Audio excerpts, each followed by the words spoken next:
करते हैं। मेरे रसूल पाक अलैहिस्सलाम ने फरमाया, जब मेरा रब किसी को बीमार करता है तो दो फरिश्तों को भेजता है, जाओ मेरे बंदे की तीमारदारी करके आओ। अल्लाह अकबर, खुद रब भेजता है, जाओ मेरे बंदे की। तो मुझे बताइए, जब अल्लाह भेजे तो फिर तंदुरुस्त खुश नसीब हुआ के बीमार? जी, तंदुरुस्त फिर खुश नसीब कौन हुआ? मेरे नबी पाक सल्लल्लाहु अलैहि वसल्लम ने फरमाया, रब दो फरिश्ते भेजता है, फरमाते पता करके आओ मेरे बंदे का उसका क्या हाल है। हालांकि अल्लाह सारा ही जानता है। फरिश्ते आते हैं, वापस जाते हैं, रब करीम पूछते हैं, बताओ मेरा बंदा क्या कहता था। अल्लाह तुझे सारा ही पता है, पर हमसे पूछते तो बता देते हैं। वो ये कहता था कि मैं अपनी रब की रजा पे बड़ा ही राजी हूं। वो तेरी हमद कर रहा था, तेरी तारीफ कर रहा था, तेरा शुक्र कर रहा था, तेरे लिए कलीमाते हमद बयान कर रहा था। तो मेरे नबी पाक अलैहिस्सलाम फरमाते हैं, अल्लाह फरिश्तों से फरमाता है, सुनो फिर, अगर मैं अपने बंदे को इस बीमारी में शिफा दूंगा तो उस तंदुरुस्ती से ज्यादा अच्छी तंदुरुस्ती दूंगा जो पहले इसे अता की हुई थी, पहले से अच्छी सेहत दूंगा। और अगर इसे इस बीमारी में मौत दूंगा तो फिर मरते ही इसके लिए मैं जन्नत का फैसला फरमा दूंगा। भाई, जब तू राजी बिर्रिज़ा रहता है, राजी बिर्रिज़ा, बड़ी सादी सी बात है भाई। आप घर गए, रोटी मांगी, तो अगर किसी ने कहा ना कि इतनी थकावट है, टाइम पे आया करें इस वक्त, तो रोटी तो वो भी मिल गई, पर उसमें लज्जत, वो सुकून नहीं, वो सुकून नहीं। मेरी अम्मा जी सालन पका के रख लेती थी, तो रोटी जब भी कोई मांगता था तो ताजी बना के देती थी। उनकी तबीयत थी, तो मैं अक्सर उनसे कहता कि अम्मा जी पका के रख दिया करो। तो कहते तुम्हें खुशी नहीं होती जब तुम्हारी अम्मा ताजी पका के देती है? खुशी, खुशी होती है, तबीयत में खुशी होती है। उनका मिजाज था, जौक था, तो हम समझते थे यार ये बड़ी सादत की बात। तो आप घर गए रात को, तो घर वालों से कहा रोटी, तू फौरन उठे, फौरन। और उन्होंने खाना ताजा बनाया और साथ ये भी कहा बाहर से ना खाया करे, बंदा बीमार हो जाता है। कितनी ठंडक पहुंचती है आदमी के दिल को, सुकून मिलता। तो भाई बीमारी तो आपने काट ली, लेकिन साथ कहो हो बड़ा बीमार हूं, मैंने तो इतने गुनाह भी नहीं किए, जुल्म भी नहीं किया, किसी को कुछ भी। अब बीमारी तब भी कट गई, पर बड़ी आजमाइश, मरीज डॉक्टर के गले पड़ रहा है, उसके लवाहिकीन झगड़े कर रहे हैं, बीमारी वो भी कट गई।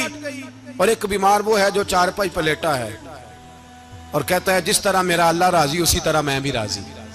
तो बीमारी उसकी भी कट गई। हजरत यूनुस अला नबीना अलैहिस्सलातु सलाम ने एक दिन हजरत जिब्रील अमीन मिलने आए, तो जनाब यूनुस अलैहिस्सलाम कहने लगे, ए जिब्रील, अल्लाह के नेक बंदों में जो अल्लाह को इस वक्त सबसे ज्यादा पसंद है नबियों के बाद, तो जो करना बात पर, जो सबसे ज्यादा अल्लाह को पसंद है नबियों के बाद वलियों में, और सबसे ज्यादा अल्लाह जिसको अल्लाह की बारगाह में इबादत गुजार लिखा जाता है, मेरी उस बंदे से मुलाकात करा। तो हजरत जिब्रील ने जनाब यूनुस अलैहिस्सलाम को साथ लिया, तो एक शख्स के पास पहुंचे जो आंखों से अंधा था, दोनों हाथ उसके सलामत नहीं थे और पूरे जिस्म में पीप जारी थी, रेशा था। जब जाके अस्सलामु अलैकुम कहा ना हजरत यूनुस ने, उसने वालेकुम सलाम के बाद पहला लफ्ज पता क्या कहा? उसने कहा या अल्लाह तेरा शुक्र है, या अल्लाह तेरा, आप भी अदा करें अल्लाह का शुक्र, या अल्लाह तेरा, अल्लाह तेरा शुक्र है। तो हज़रत यूनुस अलैहिस्सलाम कहने लगे तो शुरू से इस तरह का है, नाबीना भी और हाथों से माजूर भी और सारा जिस्म शुरू से। तो बड़े ही खूबसूरत लफ्ज उस बीमार ने कहे। कहने लगे नहीं हुजूर, मैं बिल्कुल ठीक ठाक था, जब तक मेरे रब ने चाहा कि ये दुनिया को देखे तो तब तक उसने मुझे आंखें दी, और जब उसने चाहा कि अब इसका देखना बेहतर नहीं तो उसने वापस ले ली। तो या अल्लाह तेरा शुक्र है, अल्लाह तेरा शुक्र है। फिर कहा जब तक उसने चाहा कि मेरे हाथ रहे तब तक रहे, जब उसने चाहा कि मेरे लिए बेहतर नहीं तो उसने ले लिए, तो या अल्लाह तेरा शुक्र है। जब तक उसने चाहा कि मेरा जिस्म सही और सलामत रहे तो रहा, और जब उसने चाहा कि मेरे लिए बेहतर नहीं तो मुझे बीमार कर दिया, तो या अल्लाह तेरा शुक्र है। तो हजरत यूनुस अलैहिस्सलाम कहने लगे जिब्रील वाकई ये अल्लाह का सबसे ज्यादा शुक्रगुजार बंदा है, सबसे ज्यादा इबादत गुजार बंदा है, सबसे ज्यादा।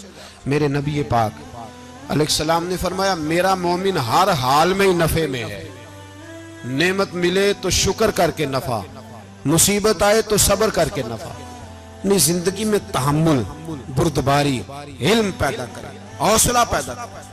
हर आने जाने वाले शख्स के मिजाज के मुताबिक उसे ना मिले, अपना मिजाज सही रखें, अपनी तबीयत के मुताबिक अपने माहौल को बरकरार रखें। हिल्म के साथ गुजारा करोगे तो रिश्तेदारों से भी बनी रहेगी, दोस्तों से भी बनी रहेगी, हर एक से ताल्लुक रहेगा। और अगर आपके अंदर ये हौसला नहीं तो फिर सारे मामला परेशानी का शिकार हो जाएंगे। ये तो आज का मजमून था।